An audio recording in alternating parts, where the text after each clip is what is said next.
Are you a man who's getting constant feedback that you're just not emotionally available enough? And you don't even know what does that exactly mean, and am I just flawed fundamentally in how I show up in a relationship? I'm Ryan Ginn, and I've been working with men for over 15 years, helping them navigate the difficulties of their marriages. How do you actually become more emotionally available as per the request, say, of your wife? Well, there's the first step here, which is to recognize that it's not your fault that you have been conditioned to not value your emotional experience as a man. It's pretty much the norm that boys and men are treated as though their emotional reality isn't significant, is something to just move through, to be tough, be stoic in the face of difficulty and so forth, right? So you're dealing with some fundamental conditioning around emotions. Mainly, they're not valuable.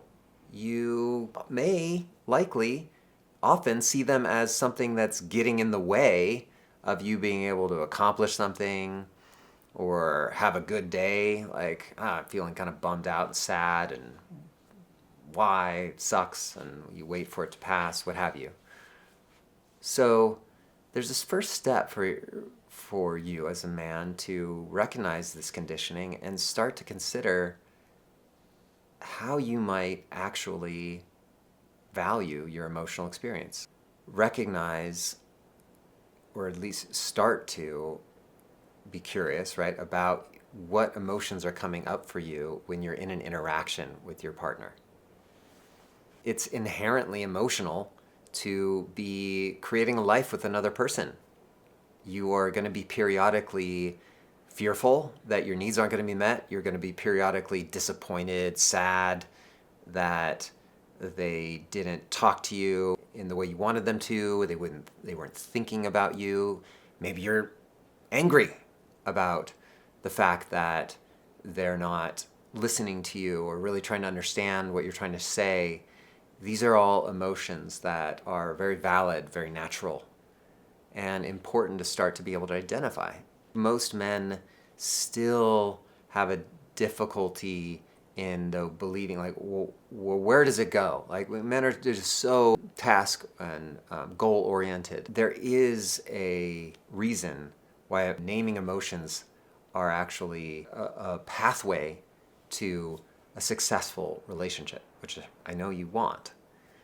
And that is, it moves any interaction with your partner from one in which you are arguing about the right and wrong of a particular issue, and more into something that's not really something you can argue about, right? It's your emotional experience. My wife and I probably could argue all day about organizing the dishwasher in a particular way. But if I were to actually tune into, like, why is that actually, what feelings do I have going on when I'm about ready just to, like, run the motherfucker and she comes in like, wait, we could fit in this, and then I'm like, there's no need for this, and we can start in an argument as if there's some objective truth around the right way to load a dishwasher. There isn't. But there are feelings, and my feeling is like, I just want some autonomy and some respect periodically to just run it when it's not completely full. And it's frustrating to me when I can't have that. That's a lot easier for her to hear. And she, on her side, could say something like, I have a real value, like, it feels really painful, like, for me to see a dishwasher not fully full because I feel like it's wasteful. I can respect that. That's a different conversation. But men, as you're probably getting, are not engaging in that kind of conversation, right? We're going right to trying to solve the issue, trying to get to who's right, who's wrong. And it's the classic mistake. So in this moment, I want you to really take a moment to consider an interaction that you've had with your wife, your partner, where you got really you could say upset in some form, right? Like it was emotional for you. I really want you to take the time to start doing an inventory of what were the emotions present for you. Were you irritated? Were you overwhelmed? Were you scared? Find the word that fits. And there could be multiple words. And then I want you to replay that interaction. And just imagining what it would be like if you were to lead with a description of what's happening for you on the emotional level. And then imagining her being able to hear that. You're like, that makes sense, you'd feel that way. And then her sharing what was happening for her on the emotional level. In that kind of interaction, you have the outcome of connection.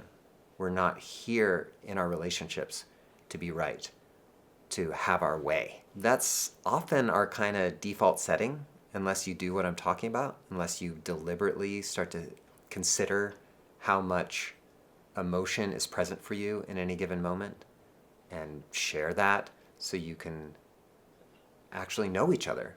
Because we are emotional beings, like it or not. And it might feel like it's inefficient or you just want to get to the outcome. But as you know, I think if you really reflect, that actually is more inefficient. It leads to arguments. It leads to proxy wars, right, between the two of you. I really want you to consider practicing a different path. If you found benefit from this video, please like or subscribe, share with a friend.